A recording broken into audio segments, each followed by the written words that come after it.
Good evening and greetings of peace. My name is Yusuf Ismail and the program you're watching is I Beg to Differ. This program focuses on interactive debate on socio-economic, political, cultural and religious issues affecting us as South Africans, and certainly looking, exploring and unpacking some of the global dominant trends in the international community.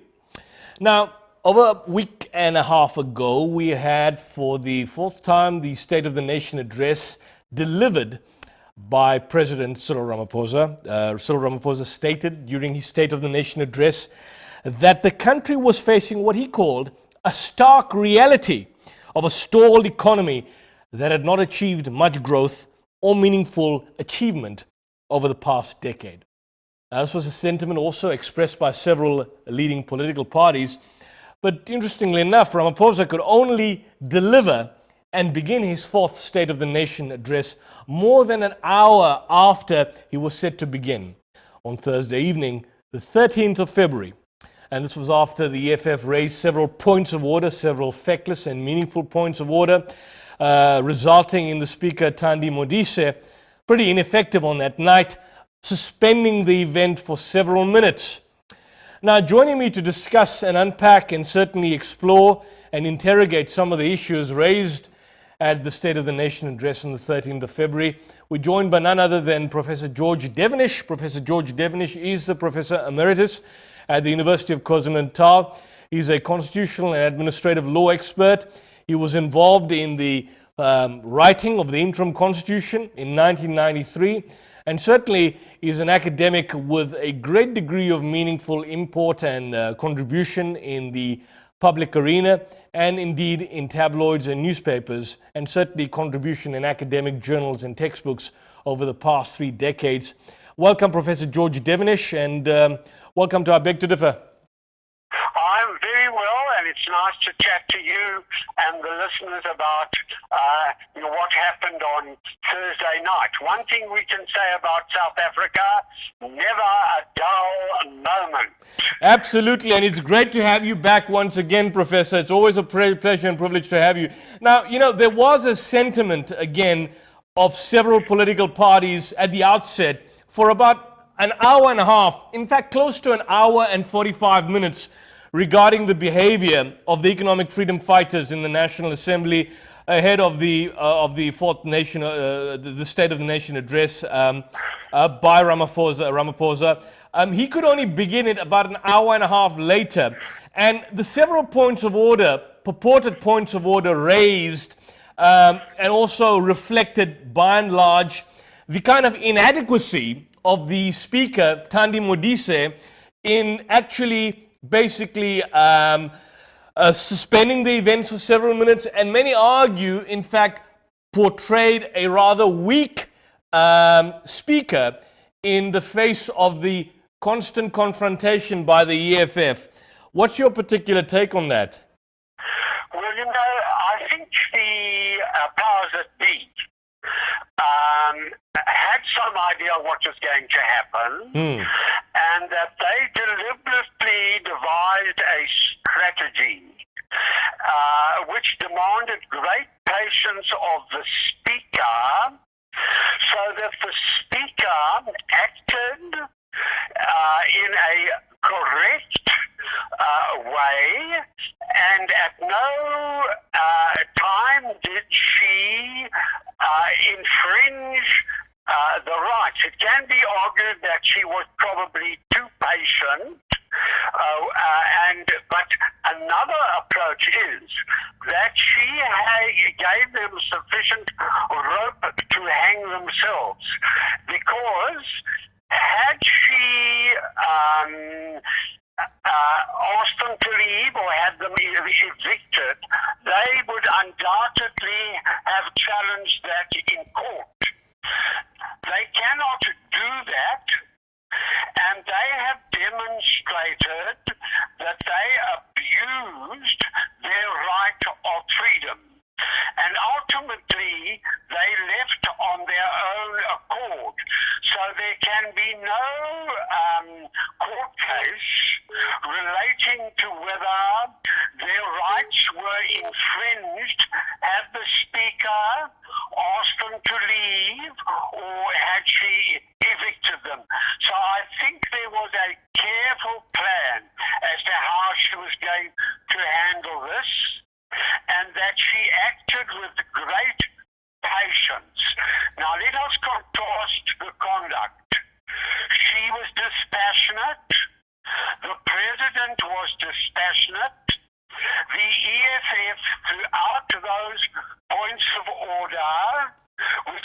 irregular, in which they were abusing their freedom of speech, were hysterical. Professor, I want to interrupt you there just quickly. The cynicism of the whole thing. Are the rules of Parliament? I mean, I'm not so sure where are they. Forgive my ignorance, where they're encapsulated. But do they in fact allow for points of order during a joint sitting of the National Assembly, and in particular when the president addresses the nation? Points of order are allowed, but you see, they must be relevant, and they were not relevant, and even when she told them to take their seats and not to continue, they continued. But you see, in the past, when the EFF have been asked to leave or evicted, they have challenged that in the courts. I think a different strategy was adopted this time. Yes. And it was a strategy that required dispassion, patience on the part of the Speaker and the Deputy Speaker, who at no time lost their cool, nor did the President respond aggressively. It was the EFF that were insulting, that were aggressive, and that were hysterical. Now, there is a redress as far as Parliament is concerned. We have the powers and privileges of Parliament, and in terms of that, if the EFF is transgressed, they will be tried before such a tribunal in accordance with the principles of administrative law and with the principles in the Constitution. And I am not going to foresee what's going to happen. But in my opinion, they grossly exceeded their powers. They were abusive. They were rude. And the powers and privileges of Parliament Tribunal will deal with them in my way in a very, very strict and disciplinary way, and they, according to the powers that committee has, in my view, will be very seriously. The EFF have been shown up for what they are. They disrupt the rights of others. They, as a minority, delayed the Shona address in a historical way, and I have no doubt that they will be given a fair opportunity to present their view, but ultimately they will, in my view, be very seriously punished. Furthermore, they've been shown up for what they are. They do not argue dispassionately. They argue hysterically. They abuse their rights, their right to freedom of speech, and they will be shown to have acted in a fascist way. But they will be dealt with in accordance with the principles that reflect the rules of Parliament, the Act in question, and the Constitution.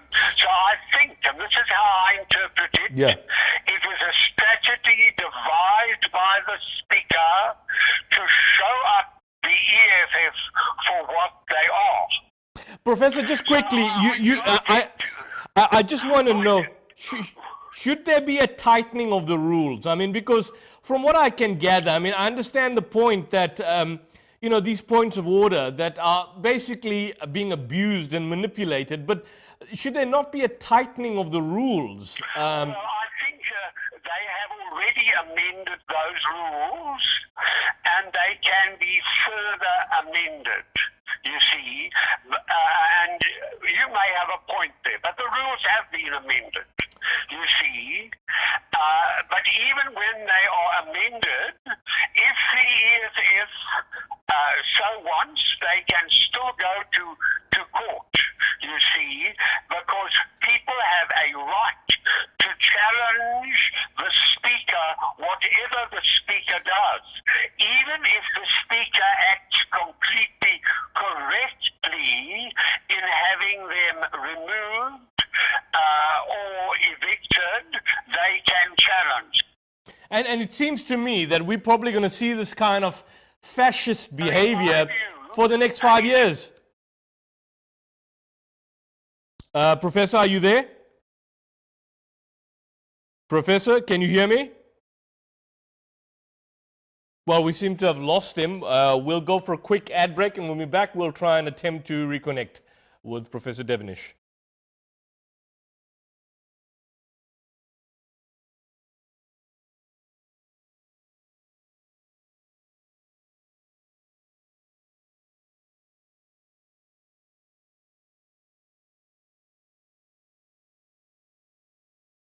Welcome back to I Beg to Differ, and if you joined us, we are discussing SONA 2020 and of course the shenanigans that have happened at the State of the Nation address by President Cyril Ramaphosa.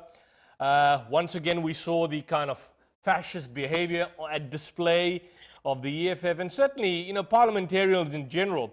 They don't seem to generate much respect amongst the public, and not surprisingly, a lot of individuals there are sitting that are backbenchers. Now, just before we went for the ad break, we did in fact lose Professor George Devenish. We seem to have re-got him. We've got him. He's communicating with us via telephone. And certainly we've got the ongoing problems of load shedding affecting us, and so that's also a factor that we need to take into consideration. Welcome back, Professor. I just want to go, let's go straight into the discussion. I don't want to waste too much of time with the kind of insanity that we saw at the commencement of the address, but the address by Ramaphosa focused on the economy. Excuse me, a significant part of it dealt with the cash-strapped power utility Eskom, which is certainly, Eskom has become a dirty word in the lingo of many South Africans, the biggest threat arguably to the South African economy, and as part of the measures to rapidly increase electricity generation, Ramaphosa pointed out that the government had put in place strategies and aspects to enable municipalities in good financial standing to procure their power from independent power producers. And he got a resounding applause from the Democratic Alliance. But my question to you, Professor, is this in fact sustainable? Bearing in mind that the highest amount of debt that is being carried in relation to Eskom is in fact by municipalities. And here you have a situation where, once again, there's an attempt to bail them out by sourcing the power from independent power producers, whilst the rest of South Africans are going to pay an exorbitant amount of money ongoing for the next 10 years towards Eskom. Well, I mean, that's only part of the answer to the problem. It is not the entire answer. It is just one aspect of what he dealt with. But I do want to comment on Ramaphosa's speech in general. Yeah. You just let me do that. Sure, please do. Please notice that at no time through all the shenanigans of the EFF did Cyril Ramaphosa lose his cool. And when he delivered his address, it was a powerful address. He addressed the issues of Eskom, but many others. He did so in a very comprehensive way. It was a strong address in which he indicated that we do have a serious economic issue, and he outlined how his government was going to tackle that. He did get applause, not only from the DA, but from virtually everybody else. And my opinion is that from his speech, we can see that Cyril Ramaphosa, as our president, is an incredibly industrious man. He works very hard.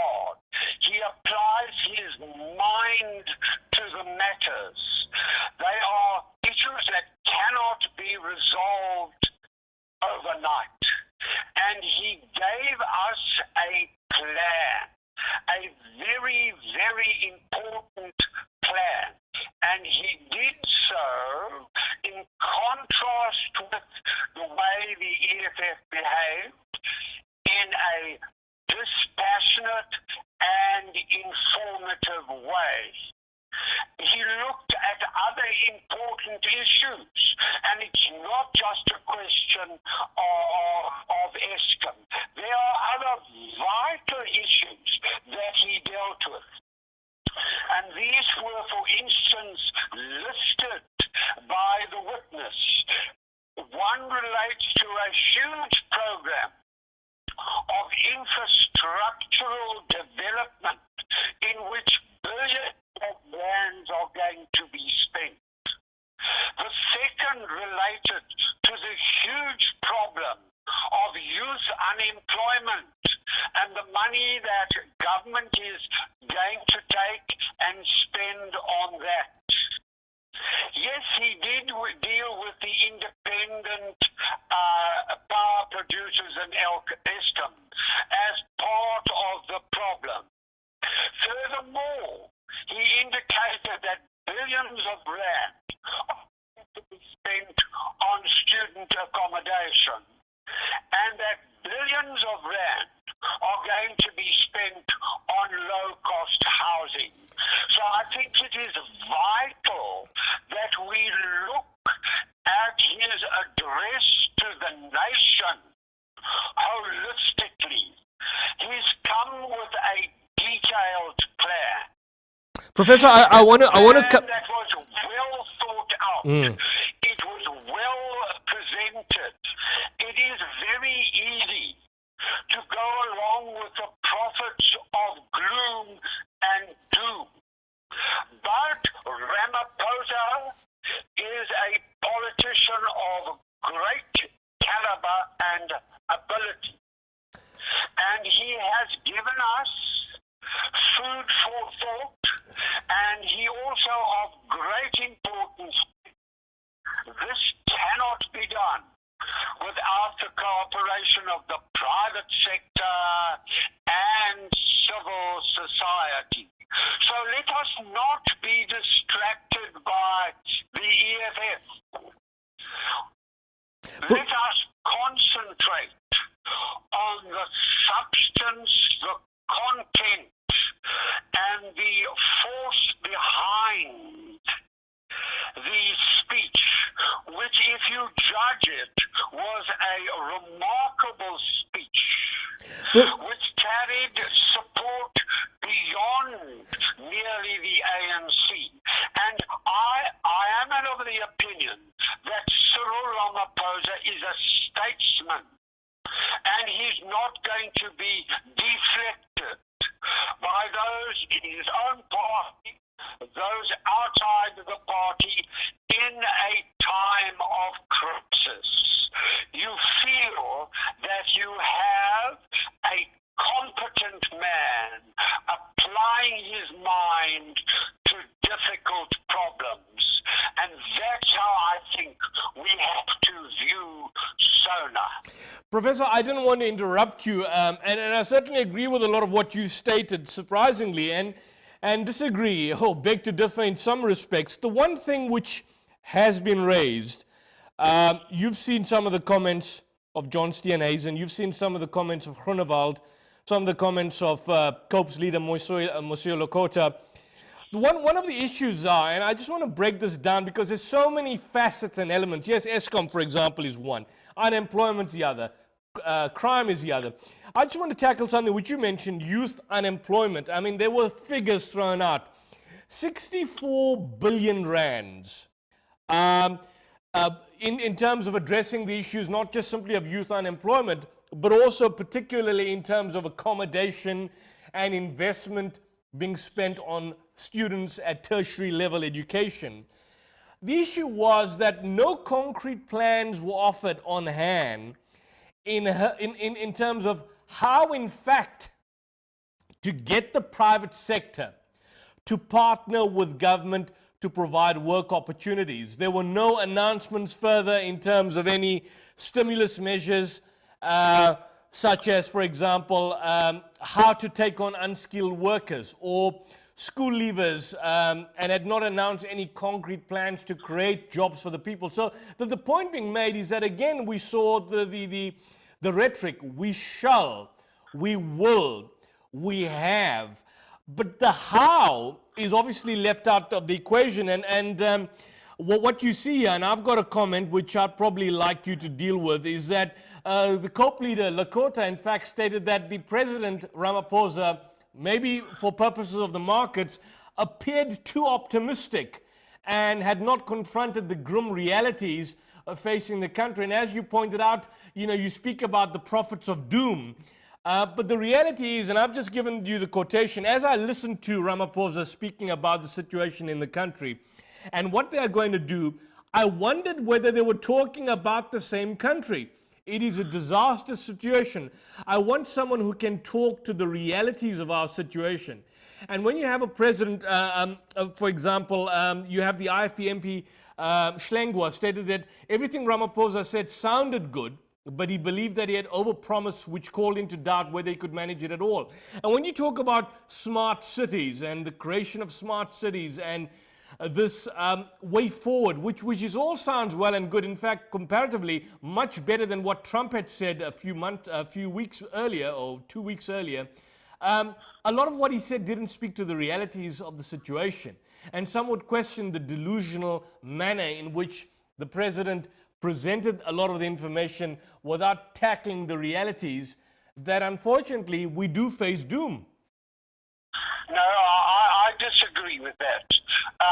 The SONA address is not intended to go into the finer details. What was evident from Ramaphosa's speech is that he works incredibly hard. He's meeting with unions, with the private sector on a regular basis.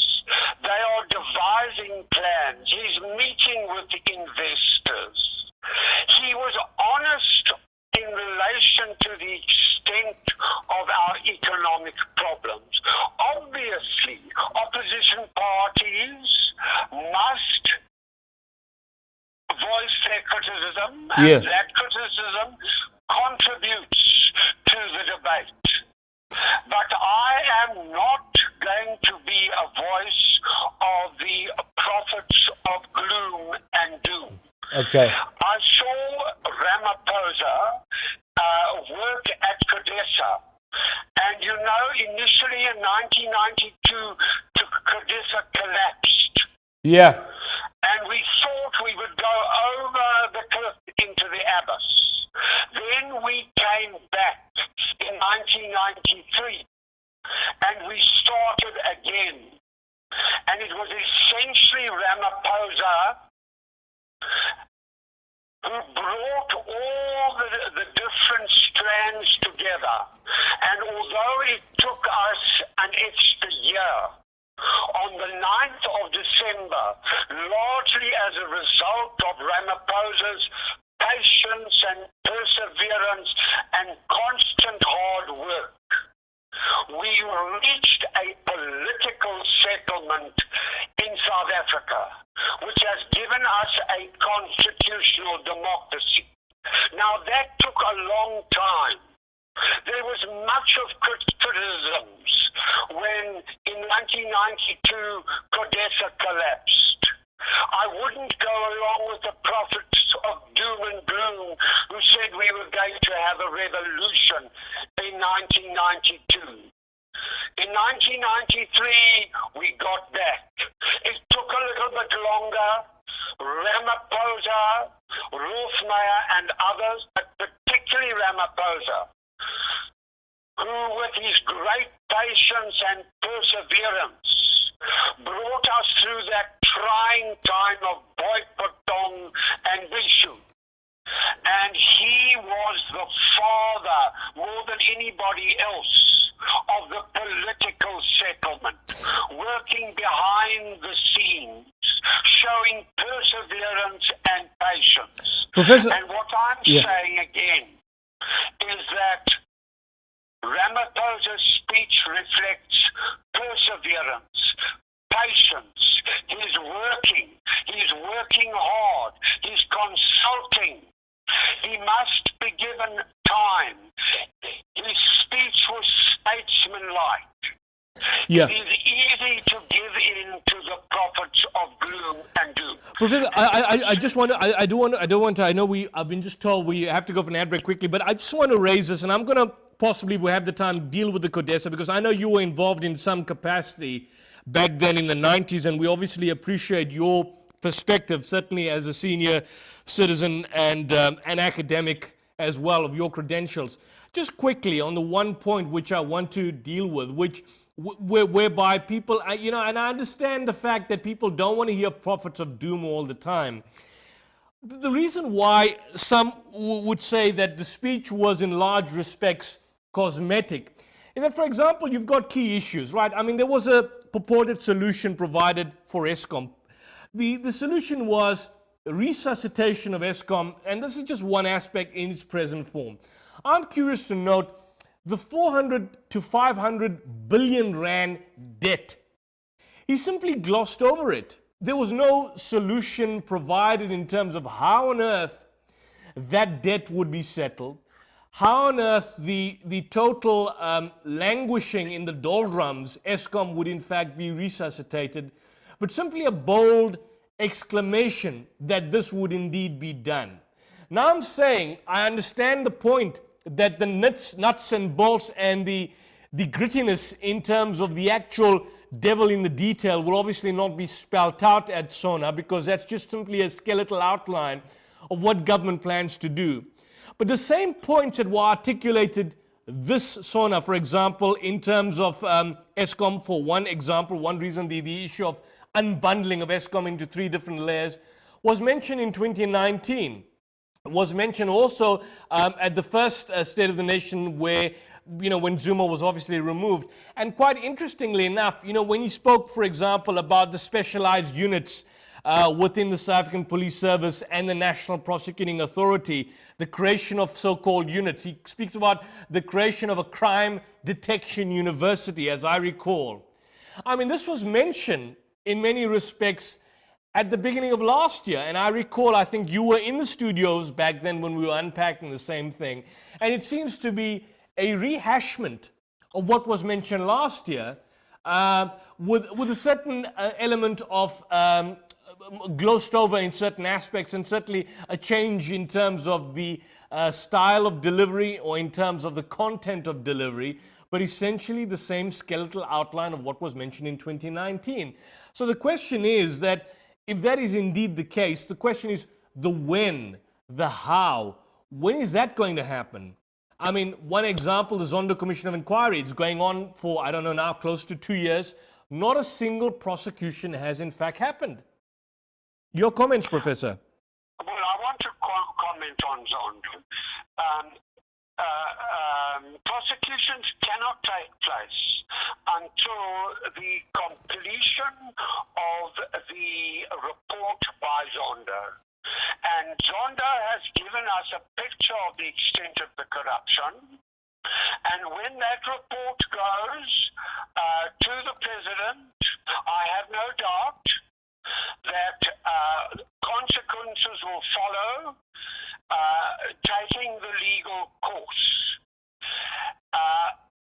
It's important to realize that when you have a serious crisis in a country that was produced by a decade of corruption and misgovernment, it takes time and planning. Are you saying by the Zuma regime, the decade of corruption and malfeasance under Zuma? That's by the Zuma regime. Yeah. It takes time and planning. And you've got to act in accordance with the law and the Constitution. And as I am repeating, it is clear that Ramaphosa is working on all those things. He's working with great dedication. He's working with industry. And there are some who want instantaneous solutions. The Minister of Finance is applying his mind to that huge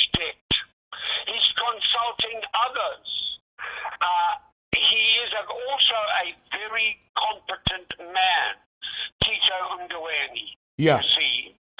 And my answer to you is, you are asking for a great deal of detail that I cannot supply.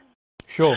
But I am quoting a precedent which is not unlike our own, because we also, in between June and July, were told that CODESA had failed.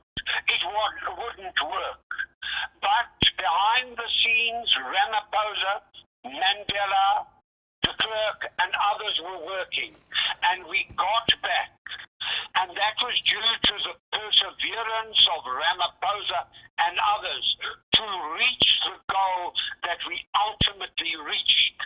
And I'm saying to you that this SONA address is part of that stage in which we are going to see that our constitutional democracy works, that our economy is taken out of the doldrums.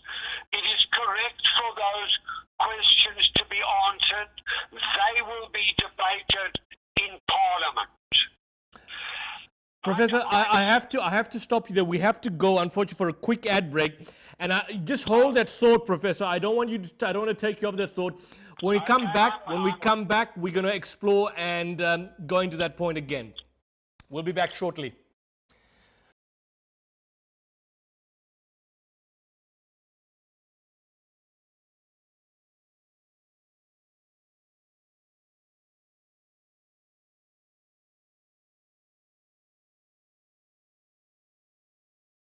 Well, welcome back to I Beg to Differ. And if you joined us, we are in discussion with well-known academic and certainly writer, constitutional law expert, an individual who was one of the key figures involved in the interim constitution, not the final, but the interim constitution, and certainly a significant player in the academic field in South Africa, none other than Professor George Devenish.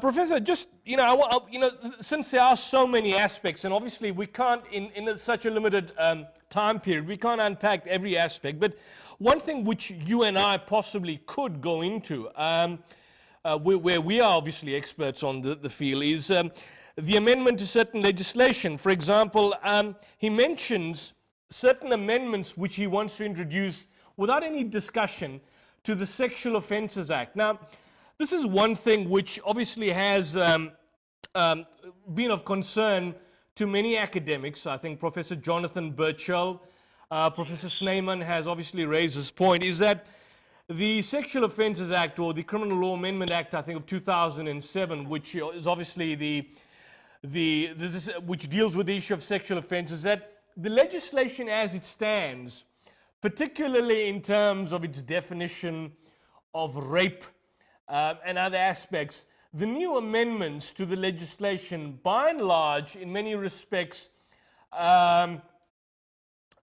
lessened the gravity of the offense of rape by broadening it to such an aspect which obviously includes anal penetration and all other forms of penetration, whereas Professor Snyman makes a point that rape had a particular pernicious view in the historical context as a gross violation of women. And that was overlooked by the makers of the amendment to the legislation. Now Ramaphosa speaks about certain amendments, even broadening the ambit of some of the definitions of a lot of these sexual offences. I mean, what's he talking about than what's already contained in the existing legislation? I'm not an expert in that field of law. All I know is that we have to do very much more to ensure that our women are protected. And that legislation obviously plays an important role. But of equal importance is that we have to fundamentally change the attitude of many men in relation to women. And I think that Ramaphosa has made that categorically clear in repeated statements. So what I'm saying, yes, there may be defects in that legislation, but Ramaphosa has applied his mind to the issue. You have to change the hearts and minds of people. And he has worked incredibly hard with other people to do that. He regularly consults women and gender commissions. It is work in progress. There's a wonderful film called Darkest Hour, which depicts Britain at its darkest hour. And then Churchill said, "We will never surrender." And Churchill couldn't solve that problem overnight. It took 4 years to defeat the Germans. We are probably at a dark hour. And Ramaphosa is endeavoring to say, let us together solve these problems. I can't solve the problem. Government cannot solve the problem by itself. We need to do it with civil society. Is he the right man? Is he the right man, Professor? Do you think he's the right man? I believe, having watched him, I am not an ANC supporter. I remain a loyal member of the DA. But I believe that Ramaphosa, in the present situation, is the right man. I would like to see a broad government of national unity in spirit, if not in substance. But I believe that Ramaphosa has the ability, the intelligence, and most of all, the perseverance. We are in a dark hour. We need to come together. We need to share our expertise. We need to debate and discuss. And I believe that Ramaphosa can facilitate that with all right-thinking members of Parliament. And that basically is the EFF. I don't want to go off topic, but I don't want to go off topic and waver, but I think I may have raised this with you before, or I don't know if I can recall.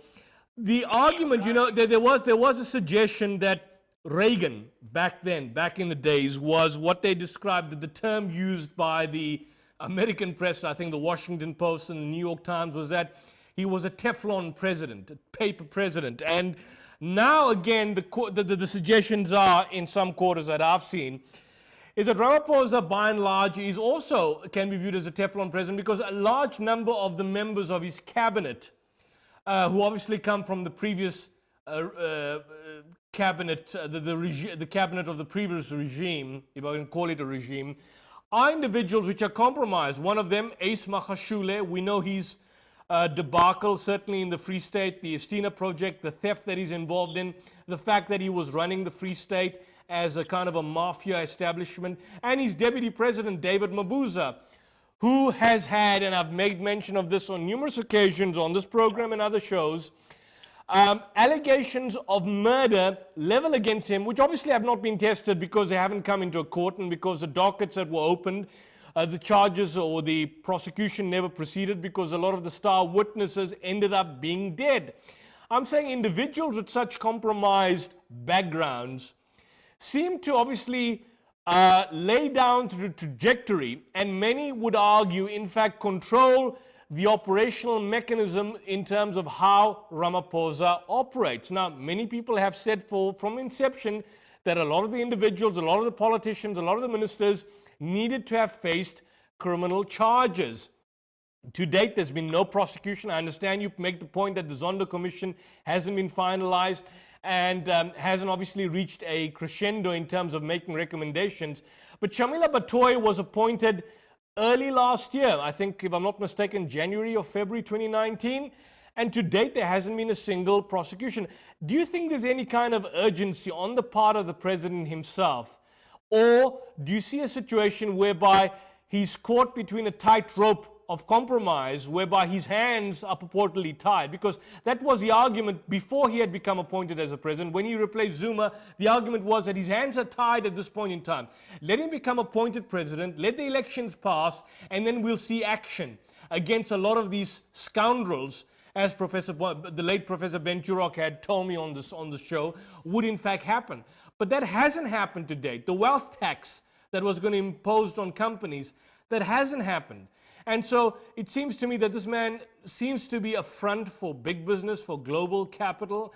And when it comes to action, there's a lot of talk, but not actually action taking place. Your comments, Professor? Well, once again, I like to use the expression, Ramaphosa is like a marathon runner. He's going for the goal. What you want is a sprinter who will burn out. Ramaphosa has to survive in his office. He has to deal with factions within the ANC. What will happen if he charges them now? I mean, the question is, there's not an election in 2024. As I said, we are waiting for the Zondo Commission.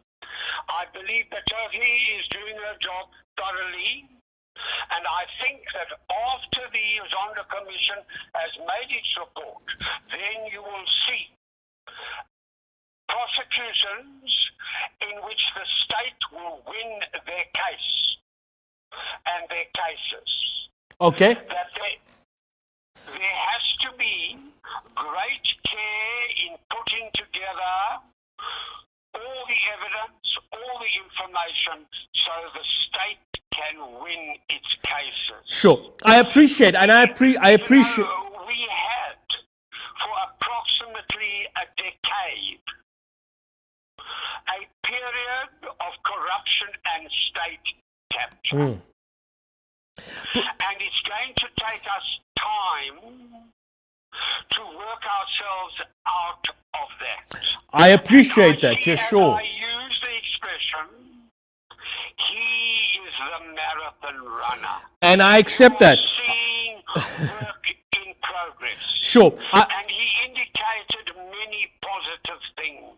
Okay, that's well, and that. In relation to the provision of antiretrovirals, in relation to the provision of funding for students, many other things.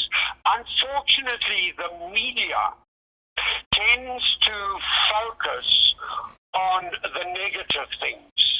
There are many good things and there are many competent civil servants in South Africa who do their jobs properly.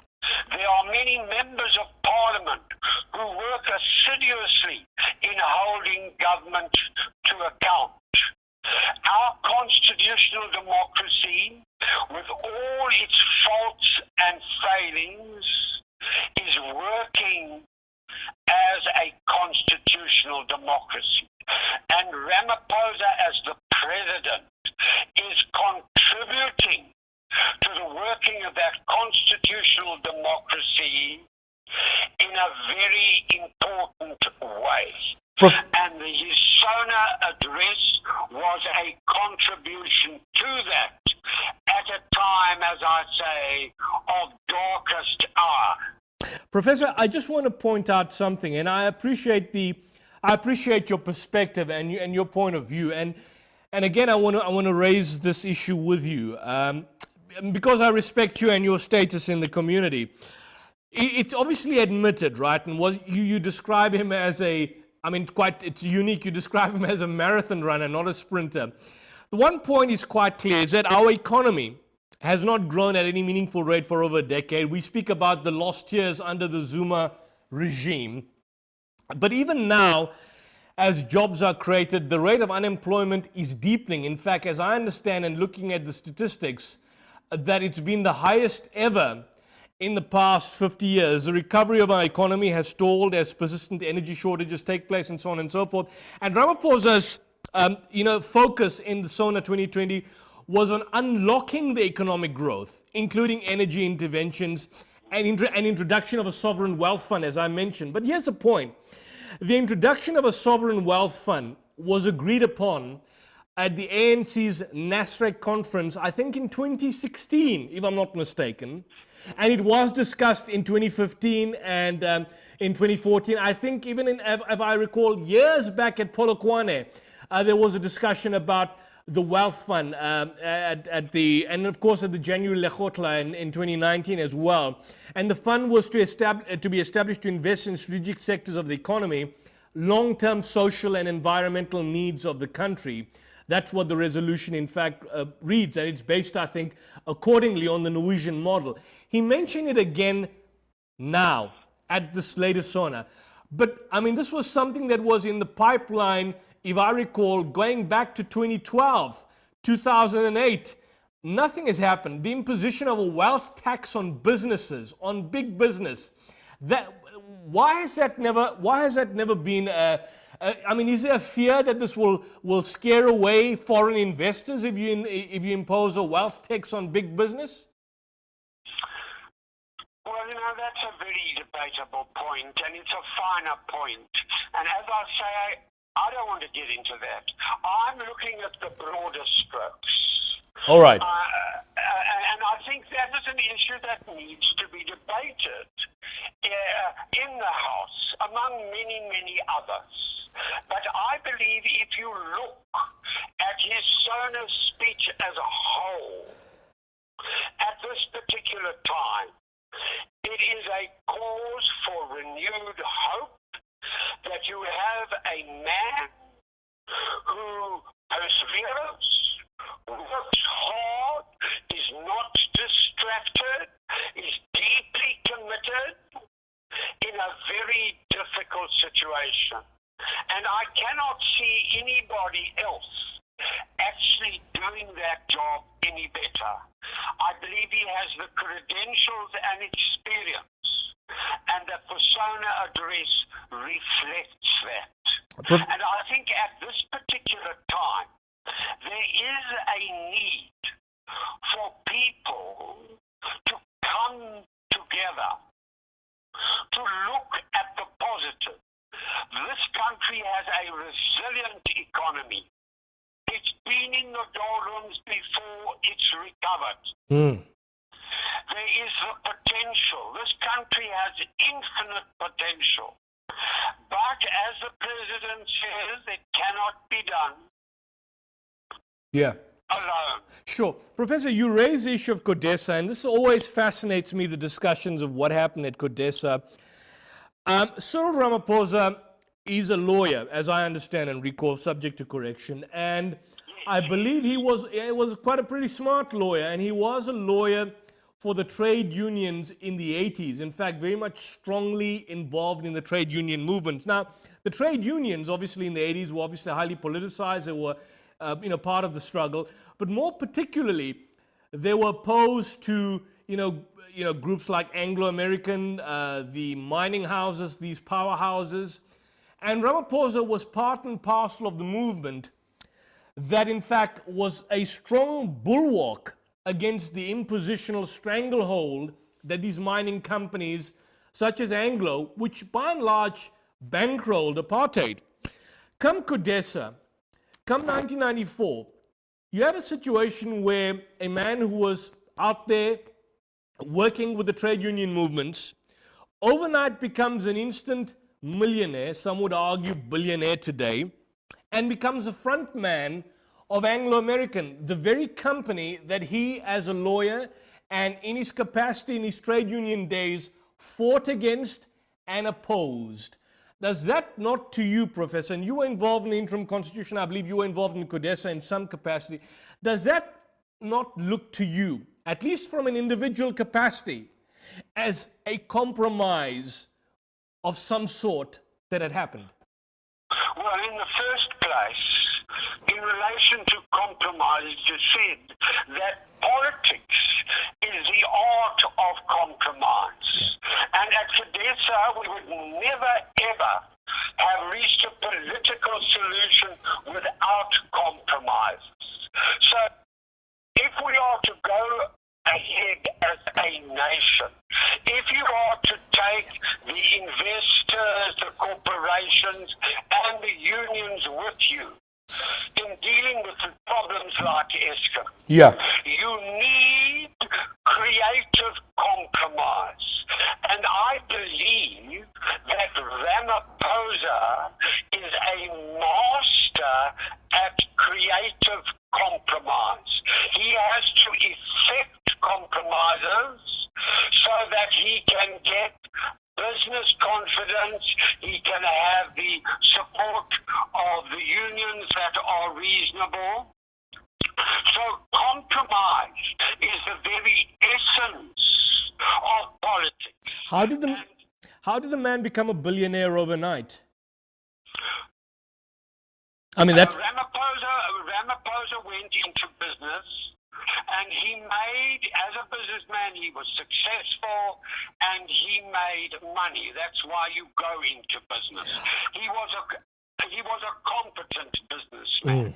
You see. Are you aware, prior to Godessa, of meetings that he was involved in at Sussex? People talk about the meetings at Sussex. I recall there were all kinds of meetings that were held between different role players, and the whole idea was to bring together the different parties so that we could have a negotiated settlement. But yeah, sure. That was exactly what we got. And in order to get a negotiated settlement, you have to have compromises. And ultimately, all the relevant role players came to the table. Now, Ramaphosa is once again trying to do this. He's saying to the private sector, he's saying to civil society, he's saying to the big investors, come, let us talk. Let us together get ourselves out of the doldrums so that our economy can flourish. And if our economy flourishes, we will have jobs. We can then become a genuine social democracy on the Swedish model. You see, where you provide benefits for those who cannot work, but you ensure that most people have access to work and employment. So, as I said, yes, Ramaphosa is a compromiser, but if you look back at politics in general, politics involves compromise. I'm gonna stop you on that point, Professor. We're gonna go for a final ad break, and I will continue the same issue shortly. We have to go for a quick ad break, and we'll be back for our final segment, wrapping it up.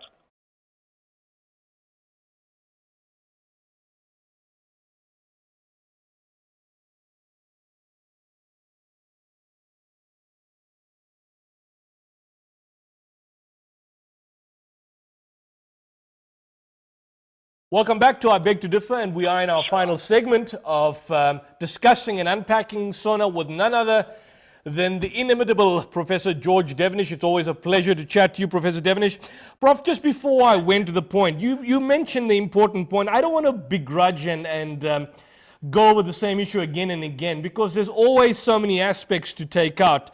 You mentioned the fact that he is a compromiser. That's the main point. The issue is this, and this is, and I don't want to unpack it in its simplistic point as possible. You have a situation that there were in apartheid historically. There were two forms of apartheid. There were obviously the historical apartheid, obviously the discrimination. Blacks here, whites here, separate facilities, etc. That was at the outer peripheral level. But the more deeper pernicious aspect which people talk about is the economic apartheid which was in place. And the argument goes along, and that's how I tie it up to the issue of compromise, historical compromise, and being a compromiser, is that the situation goes is that big business, the powerhouses in capital, had approached the ANC leaders, a lot of whom were in exile, a lot of whom were in prison. They had no understanding of the complicated machinations in terms of how to work an economy. And they came with the approach to say, look, this is a situation. We will give you power. We will have purported now black power, black rulers, black elite in positions of power. But you ensure that the economic apartheid, and this is, I'm talking in layman's terms, that the economic apartheid, that the big business, the global powerhouses still remain in control of the wealth in this country. And in doing so, you will be enriched. Patrice Motsepe, the Tokyo Sexwales, the Cyril Ramaphosa's come to mind. You will be enriched, you will have a bit of a share in that wealth, a bit of the share in the wealth, but the power of business will still remain the same and will still essentially continue. And I think when we talk about the compromise, that's a compromise which people refer to, which is viewed in layman's term, in layman's lingo, as a historical sellout. And I think when we talk about compromise today, people view Ramaphosa, people view the Sexwales and all these so-called ANC leaders as historical sellouts, to be put it in crude terms. That's where they talk about the compromise. And I want you to comment on that specific issue. Well, I most certainly want to. What we have seen develop is a very formidable black middle class. That is only half. What we've got to do now, we have that black middle class. It's not only millionaires. There is a very important black middle class whose buying power exceeds that of the white middle class. They are civil servants, they are businessmen. They are making a fundamentally important contribution politically, economically, socially. The landscape has changed. We are fundamentally different from what we were under apartheid. The great challenge that Ramaphosa faces, and we face as a nation, is to bring about economic equality. We have to take those 30 million South Africans who are living below the poverty datum line into the working class and into the middle class. And that is one of the great challenges, not only that Ramaphosa faces, but what the country as a whole faces, to bring about economic equality for all. And that most certainly is a profound belief of Ramaphosa, to bring about that economic equality. And that we have made some advances in relation to moving towards it. We need to improve our educational system. We have virtually universal education, which we didn't have. We need to improve it. We need to have far more opportunities for people to do technical work like plumbers and electricians, etc., etc. And we need to tackle this huge problem of the economic inequality. So I do agree with you that that needs to be tackled, but that doesn't mean that in 25 years we haven't made progress. Houses have been built, schools have been built. Children and youth are getting opportunities to education which they didn't have before. And we have made significant progress. Are you saying the standards in education, have they not deteriorated? Have the standards not deteriorated? I think it's very, very easy to generalize. But there are some schools, even in townships here in Mladi, there's an outstanding school with a Dr. Dlamini who works incredibly hard, and where black students are getting 5 and 6 distinctions. We are seeing black students in universities performing brilliantly, so I think it's all very well to say standards have gone. That is a generalization. I believe that progress has been made. It is certainly not enough. And we need to make very much more progress in bringing about the social and economic quality. And I believe that Ramaphosa and others who are constructive in their approach. Government must be called to account, but we all have a share in trying to make our democracy work and our economy work. It doesn't just depend on Ramaphosa. Absolutely, Professor. You are the eternal optimist, and I wish a lot of South Africans could have the optimism of you. In your closing remarks, I mean, you are. I don't want to reveal your age, but you are close to 80. I'm saying 10 years. I'm 78. You 78, and I hope you're here for another 10 years. But 10 years from now, what does your magic ball reveal? I mean, 10 years from now, where do we go to? I mean, we're talking about the NHI. What does your magic ball reveal 10 years from now, South Africa as it stays at this particular juncture? I will give you my viewpoint. Yeah. I believe that this country, not immediately, but within 3 or 4 years, is going to improve vastly. And that ultimately, within the decade, we are going to flourish. We are going to be a workable economy with a 4 or 5% growth rate, where the politicians will get their acts together, where we will come together and work for the benefit of the whole country. So, in my youth, I did not see much hope for South Africa under apartheid, but I stayed believing the country would have potential. And that belief materialized with CODESA and the liberal democratic constitution we've got. So I see, not overnight, but I see within 3 or 4 years a very meaningful improvement, and that we will start in a very meaningful way to bring about economic and social equality for all our people. Professor, I want to thank you for that. I certainly do hope and pray that your words do become a reality, because I think, with all the negativity and the prophets of doom and what we see on a daily basis, we need those words of encouragement and optimism, and certainly coming from someone like you, Professor, it's much indeed appreciated. And I certainly hope that will become a true realization in the forthcoming future.